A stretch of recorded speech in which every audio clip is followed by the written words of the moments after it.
how consciousness likely shapes the real world, or our reality, what we're all having to deal with right now. And it immediately hit me some things I learned in the old alchemy books, and that is about duality and how it is forever trying to balance itself, so that if you bring, when darkness comes into being, light automatically comes into being. It balances. You create one thing, its opposite is already manifesting somewhere else. And that seems to be the dilemma with manifestation when you're talking about duality, which has been my whole point to begin with. You either find yourself on one pillar or the other. You're either in the darkness or you're in the light. It's necessary that we find that middle pillar. Now, that in itself is quite a journey or an adventure, experience to say the least. It's not easily done. I also had a comment or a question by a subscriber. Where do I find love? How do I find love? This is my opinion based on my experiences.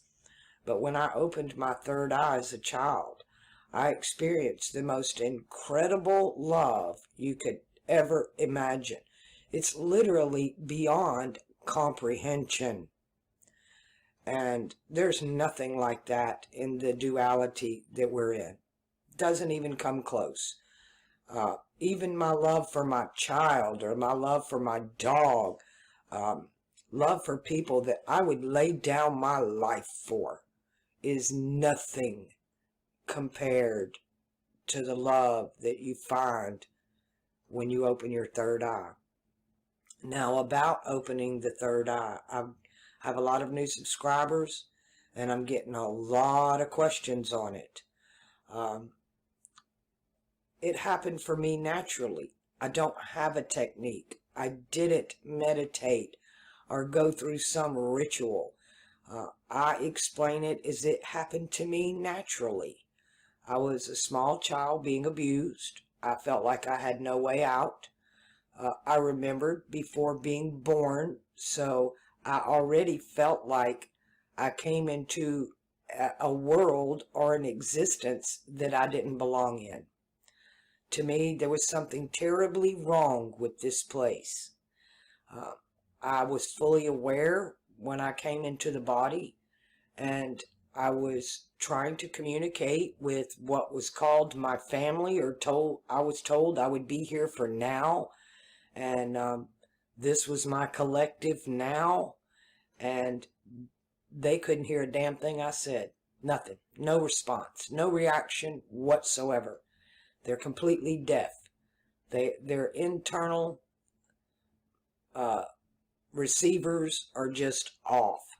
It's like we're all born with these amazing radios in our head, and we can receive and transmit information. But with what's occurred here in this duality, most people, 99.99999% of people, that's just turned off. Or I feel like a lot of people or children are born with it on. It's just what happens in this reality with the programming shuts it down and turns it off. Again, it's like a radio station. You can tune into many different dials or many different stations on the dial. It reminds me of a phrase in the Bible that it says,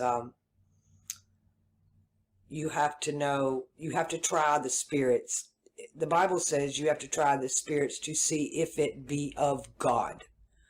But what you have to do is try the spirits to see which God they be of. I am constantly attacked by especially Christians. Bless y'all, I used to be just like you. I used to be leading the pack. I was just like you. I've never been into evangelism. I don't believe in it. I believe you're trying to usurp the Holy Spirit's job and that it should happen naturally. I do believe in planting seeds, but I don't believe in standing and screaming at the ground to force the seed to sprout. It just don't, nature doesn't work like that. And everything here in the physical world is just a reflection of the spiritual world that already exists. When I opened my third eye, I was in the place I call the land of milk and honey. This being, my higher self I was with, just emanated this liquid, golden, honey, yellow, gold, white light of just pure love. And in a way, it's been a blessing. But in another way, it's been a big curse, because it's hard to interact with people and you've experienced this type of love. And to me, the love that we share with each other is more of a lust. It's not a love. It's not genuine. The butterflies in the stomach and all these reactions that we get, that's all hormonal to me. It's not the same as what I experienced when I opened my third eye. So it makes it difficult having relationships. I've always over-expected of other individuals to have the capacity to understand what that love was, when it was my error and expecting something they didn't even know existed. Now, when I opened my third eye, I had been starving myself for several days. And I had gone to school that day, and the week prior, I had run away from home. I didn't get very far, and I got beat pretty bad for it, and which really upset me even worse. And I just wanted out. And so the only way I knew to get out was to kill the body. I already knew that I don't die. There is no such thing as death. The body might die, but I don't. My consciousness does not die. I was aware of that. I remembered before coming into the body. And there is no such thing as death of consciousness. Only the death is, to me, the body is like a car. And we replace them. You reincarnate into another body. To me, the whole purpose here is you come, you learn how to drive the car, and then it's school. You graduate, you leave. But something has occurred that makes us keep coming back, and we just end up in a different car. And still learning to drive. We keep failing the test, so we're back in another car. And to me, a manual transmission, a manual car, you have much more control over it. But today, everything's like automatic. It's automatic transmissions. We don't have to go through the gears. They do it for you. And the convenience is there and all, but for those who are experienced in driving both manual and automatic transmissions, you have a lot more control over the car with a manual transmission. Not to mention, it's a freaking lot cheaper to replace than an automatic transmission. You can replace a clutch and a pressure plate, a shift kit, pretty cheap. But when you start talking automatic transmissions, that goes into the thousands just for parts alone, to where I think the most I've ever spent on replacing a clutch or a pressure plate, a couple $100, labor, parts, and all. Not to mention, you have control over the speed. You have, you can downshift and slow a car down in a situation that you need to. You can throw it out of gear really quick. There's just so many advantages to having that manual transmission. So the bodies that we get, they're all different, just like cars are different. And sometimes you just get a lemon. You just do. And there's not much you can do about it. You've drawn a short straw. Live and learn, right? We're here to learn. That's the only purpose for this place to me, is to learn a lesson. Now, about duality again, and trying to manifest, and what they're doing to us with media. First, I'd like to talk about the word media. It's actually 2 words with 3 vowels. It has 2 consonants and 3 vowels. And in original alchemy and sigil magic, to build a word requires only 1 consonant. And so actually media is not 1 word, it's 2 words. You have 2 consonants that's divided by a vowel.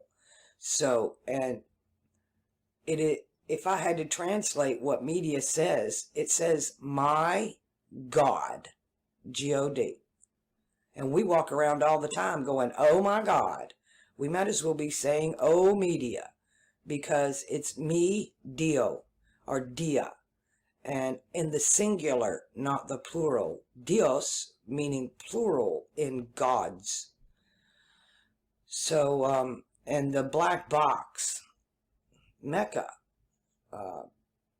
the subconscious mind, the black box on an airplane. It keeps all the data. It's like a memory bank. It keeps all the data. So, and we're even told, like, in prophetic things, like in Revelations or Daniel, we're told that they'll create an image of the beast. The beast is a system. A system. So they're going to create an image or an icon, which is exactly what the box does. And they require you to worship the image of the beast or the icon of the system. And it both does speak and it lives. It's got electricity in it. It lives. Even Poltergeist hinted at it comes through the television.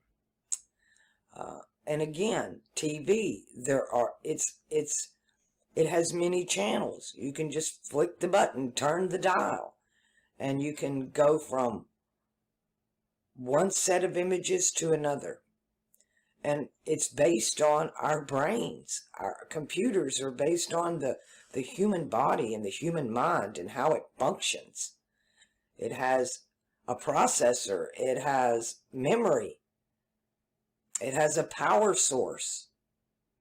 It has a display screen, your mind's eye. It's everything in the reality that we're having to experience it's like a photocopy or a reflection of a spiritual world that exists all around us. Again, when I opened my third eye and I'm standing in that land of milk and honey, I'm still in that cotton field. Everything around me is still the same. It was the same cotton field, not a different one. It was just at a different frequency.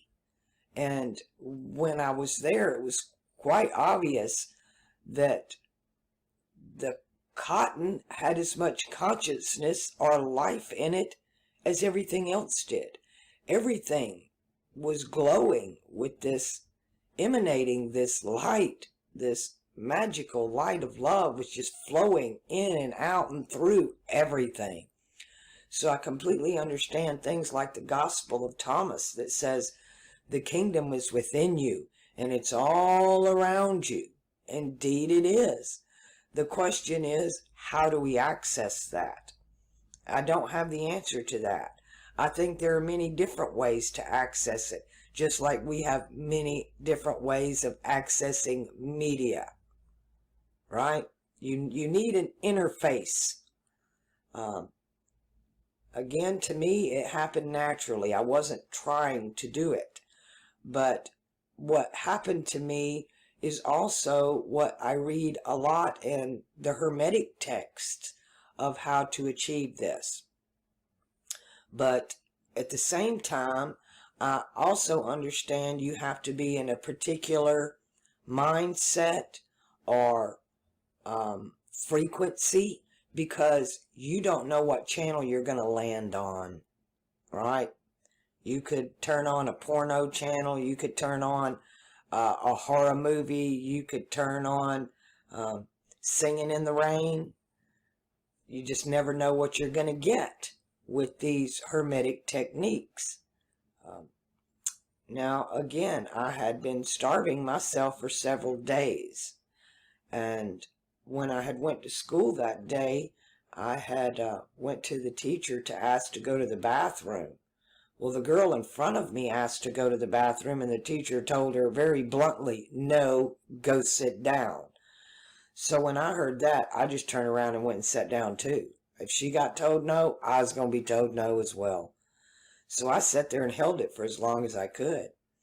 And I didn't make it. I peed in my desk. And when recess came, all of the other kids got up and walked out, and I just sat there in a puddle. And the teacher asked me why I didn't ask to go to the bathroom. And I told her, "You told so-and-so she couldn't go. So, in my house, that's how it worked. One's told no, it's all no." And she explained to me that the other girl asked to go to the bathroom every 5 minutes. That if I needed to go, I should ask. Well, it's too late now. I already smell like pee. I'm completely humiliated. The class is laughing at me. Now I've got to get on the bus and ride home with pissy clothes, walk a quarter of a mile down a gravel road, and when I got in the door, I was immediately attacked again. And I just had enough. The verbal abuse at my home was just off the charts. But this came from a nanny that I was having a lot of problems with anyway. She was one of the big problems. So I decided that was it. I'd had enough. So there's a point of the body being weakened. When you are weak, I am strong. That is phrase from Thalem himself. When you are weak, the spirit within you is strong. So I'd had enough. I just had enough. Didn't want to be here anymore.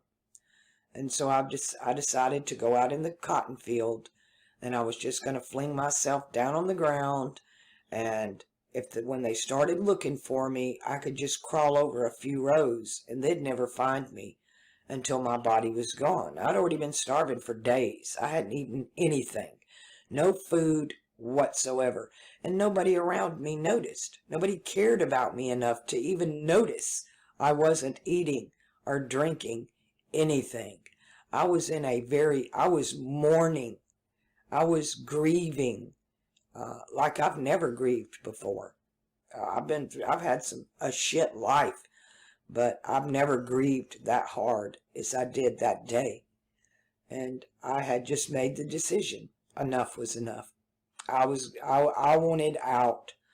So when I walked down this cotton row and decided that was the spot, I flung myself prostrate, face down in the dirt with my hands over my head, just stretched out, elongated.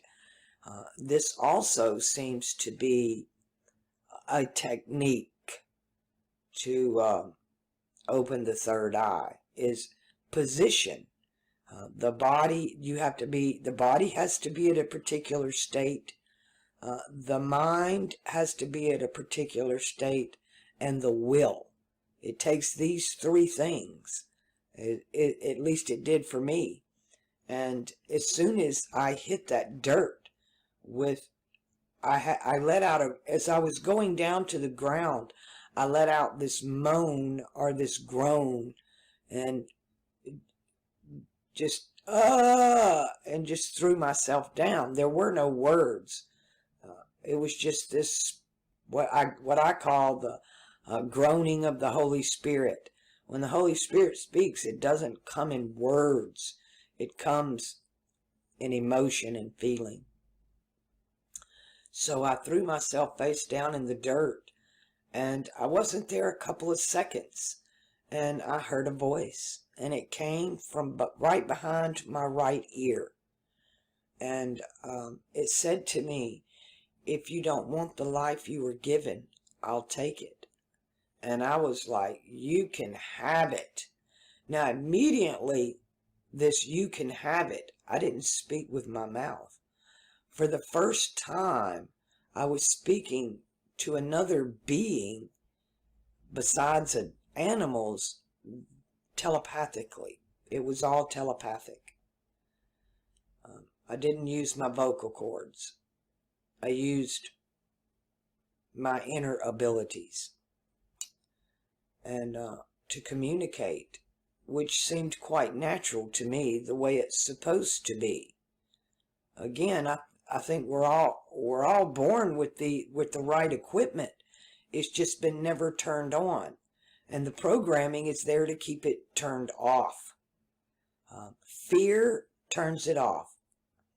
Now, I went through this awesome freaking experience in that cotton field, and I was told I had to go back, and I didn't want to go back. But then my heartstrings were tugged on, and it appealed to me to go back, not for myself, but for others, for the children, for others who were suffering here too. And so I agreed, and I was given courage that I've never had before or since. I do believe at that moment I could have taken flight, and all I had to have done was to will it. I knew that I could literally at that moment walk through walls or tell mountains to just move and be cast into the sea, and they would have done it. But the woman that was part of the abuse was at the end of that cotton field, and she was doing what I refer to now as this Holy Ghost dance. She was flinging her body around in her arms and just flaying around all over the place and screaming and pointing towards me, and it made me afraid. I didn't know what cotton monster was behind me. I whirled around to see what was terrifying her so much. And of course what I saw was smoke in the sky. She was having a conniption fit because she knew that that smoke was coming from her house. And there was so much smoke in the sky, her house was burnt to the ground. But it was the fear. Immediately, when that adrenaline hit my body, it shut it down. There was no more courage. There was no more land of milk and honey. It was all gone in an instant. So that's why I'm so adamant about rejecting fear, fear porn, and even sexual stimulus, because it's keeping you in the lower chakras. And what is occurred to me, 1, in the heart, 2, in the throat chakra with the groaning, and then the crown chakra automatically opened.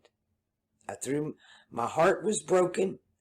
I groaned with my throat chakra from the depths of my being, from my stomach all the way up, and it came out my mouth, and just this, and it was with everything I had. And then face down I went, and boom, my third eye immediately opened. I wasn't aware at the time of what that was, but it was the most incredible experience I've ever had.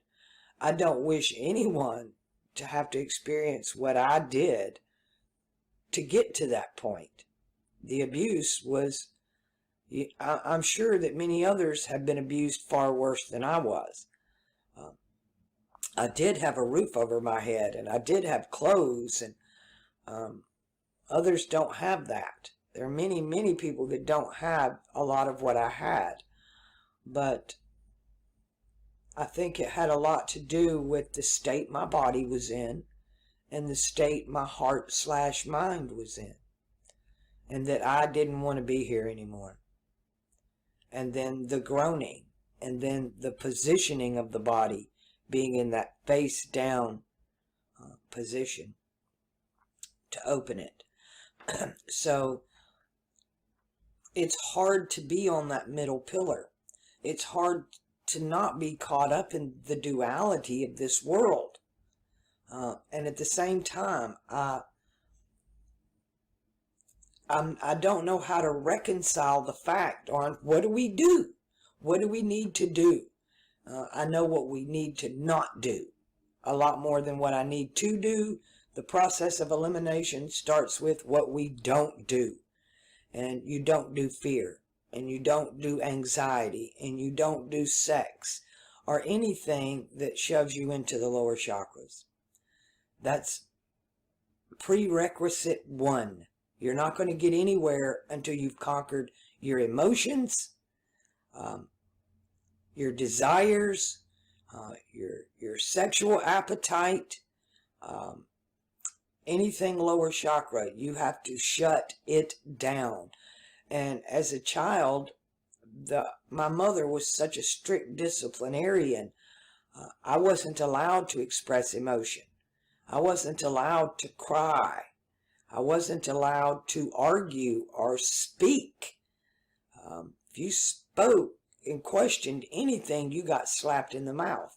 So I learned very, very young how to not show emotion and to control my tongue. It was beat into me. You either did it or you got beat. You've had a bad day. As a matter of fact, one bad day usually lasted several days. There wasn't just one bad day. If you messed up one time, the punishment went on for days. It was thrown in your face every day, and there was no redemption from it whatsoever. So I learned real quickly to shut it down.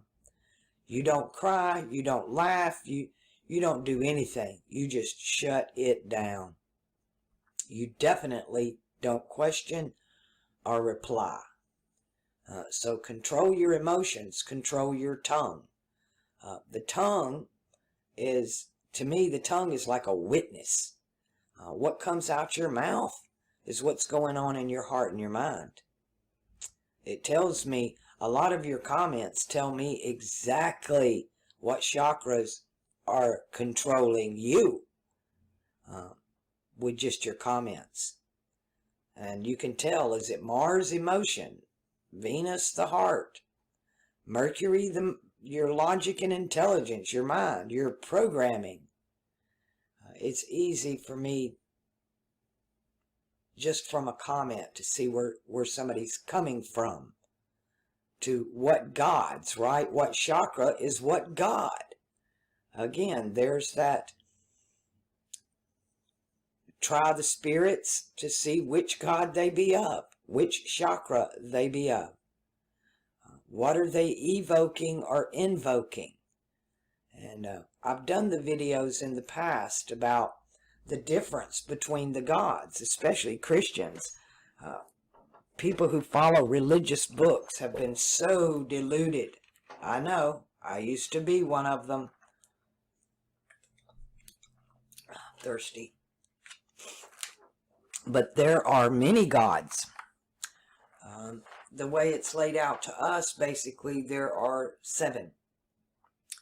And the sun and the moon, actually duality, is really just considered 1. They only hold 1 position in the solar plexus, like an eclipse. Now, when you talk about Genesis, there are 2 gods in Genesis alone. And then we moved, once you get out of Genesis and you start crossing the Red Sea, and then you meet this God of fire. That's God 3. It starts that in the beginning, the God that created the heavens and the earth, that right there tells you there are only 3 that have anything to do with heaven and earth, and that's Venus, Mercury, and Saturn. So process of elimination.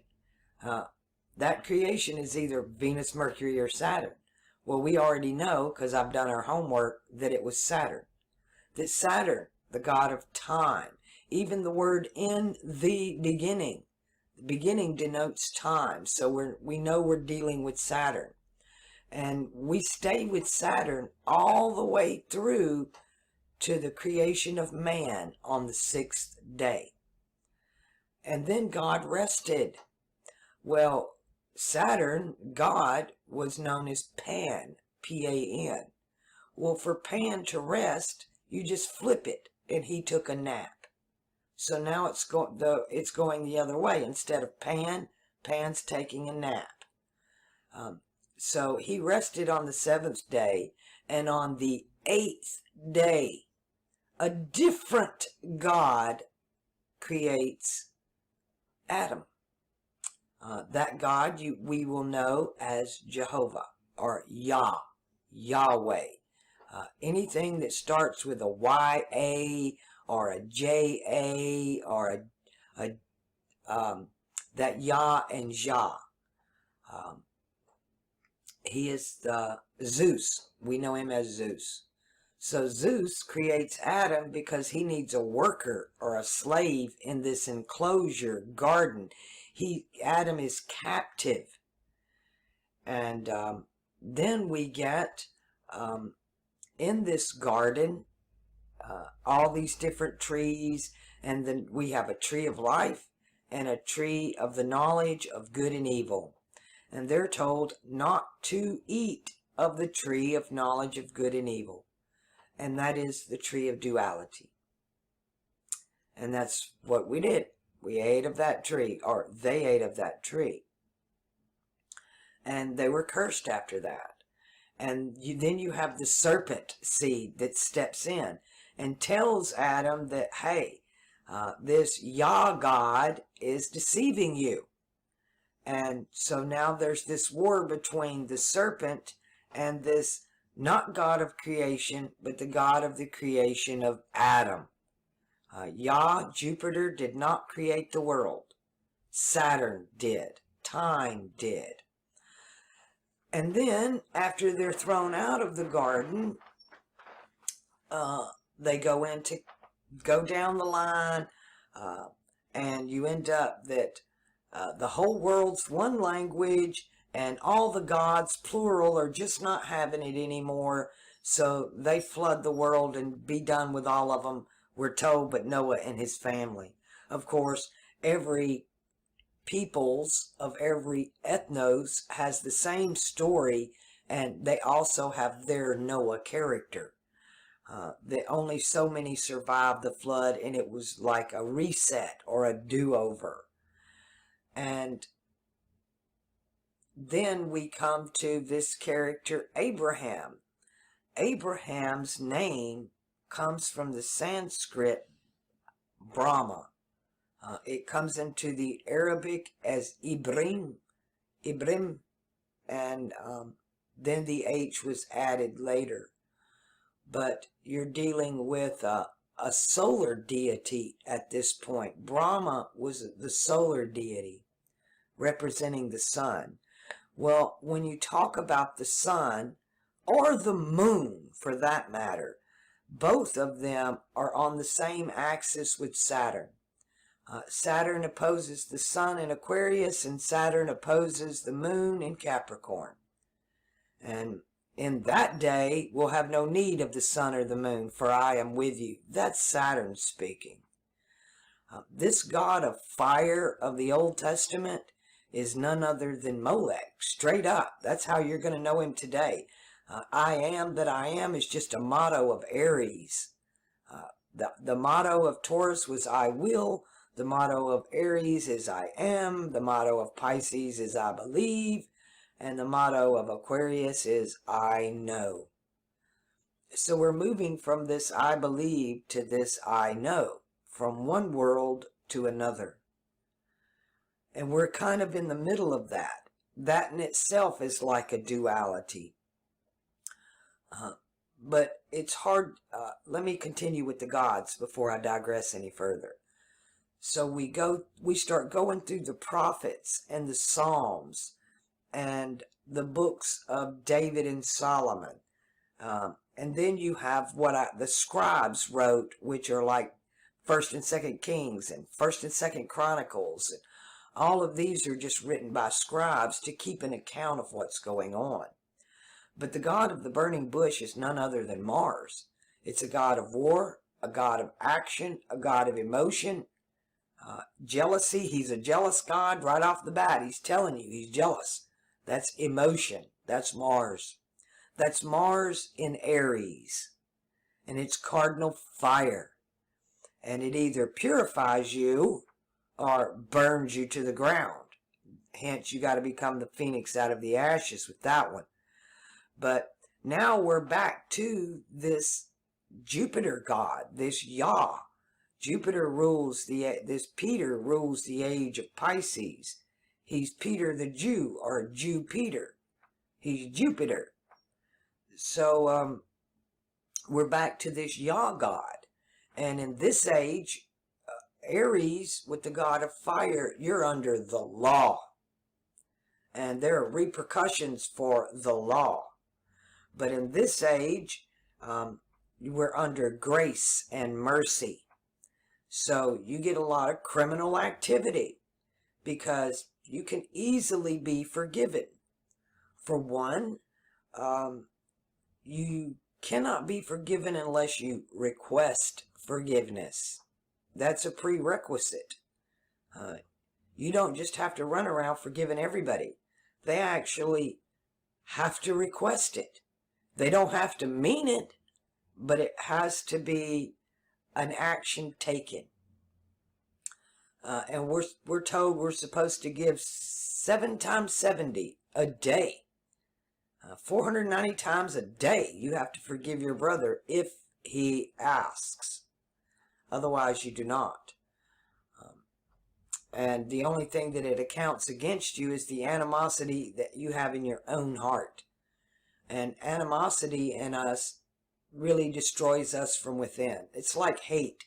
Hate's like drinking arsenic and thinking the person you hate's going to get sick. No, the only person that's going to get sick is you. It's not going to affect the person you hate at all. That in itself is a great lesson to be learned about hate, animosity, and forgiveness. You can forgive without even being asked because you let go and forgive in your own heart. But where we're going and moving into Aquarius and moving into knowing is you don't have to believe anymore. There's no more blind faith. There's also no more grace and no more mercy. There is only one law, and that's the law of equivalent exchange. You will reap what you sow. If you put out love into the world, you will get love back. If you put out hate and division, that's exactly what you're going to get. Now think about that in the terms of duality, because you have to move to the middle pillar at that point.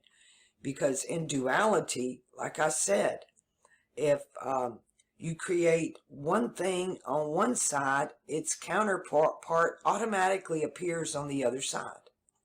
It's duality constantly trying to balance itself. That's just the way nature works. Nature just works it's like the frogs or the lizards and the bugs that when they don't have enough male species, females will start producing male genitalia. They'll just morph and become something else so that they can propagate the species. It's quite interesting what nature does to balance its own self out. Right now, that's who I really trust to handle all this. We've got so much going on with the back and forth between the two pillars and those that support them, that it's becoming chaotic and hard for us, especially of those of us who are trying to stand on that middle pillar. It affects everybody, but it leaves us in a particular dilemma because, one, the middle pillar is the observer. It doesn't pick darkness or light. It sees them both for what they are and appreciates them both for what they are and dislikes them both for what they are, the good and the bad. But it observes. And it is one thing we've learned about this duality that we live in is the observer affects the experiment. So the more we're watching these two pillars, the more we have the potential to affect the outcome. The question is, how do we do that? What is it we need to observe? Do you respond to what you observe? No, you shouldn't respond to what you observe. The only thing that is required is the expectation. This double slit experiment, the scientist had to do nothing. They just simply observed. And what happened was what they expected to happen. I call it great expectations. That's why I've been trying to move everybody in that direction. I don't have time to take you all by the hand and walk you down this path. It's a narrow path. You can't hold anybody else's hand and walk down this path. It's a solo job. Only one at a time. It's not the broad way. It's the straight and narrow. And you can only do it for you. The greatest love you are ever going to find is already inside of you. All the answers you will ever need, you already have inside of you. You don't need me or anybody else. You just need to get to that place within yourself where you're not willing to settle for this world anymore, for this duality. You have to move off those pillars you're on and get in the middle. You have to stop reacting. Reaction comes from emotion. And that's the game they play with us. Problem, reaction, solution. The Hegelian dialect. They've been doing it for thousands of years. They play both sides. They play the lunar pillar and the solar pillar because they know if they put it over on this side, it's automatically going to manifest on the other side. It's a win-win situation for the ones that are ruling over us. But the only power we have is to stand on the middle pillar and have great expectations. Not expectations of doom and destructions, but expectations of nature herself standing up and saying, doing exactly what I did in that cotton field. No more. I've had enough. It stops here. It stops now. Not later, not tomorrow, not in 5 minutes, right freaking now.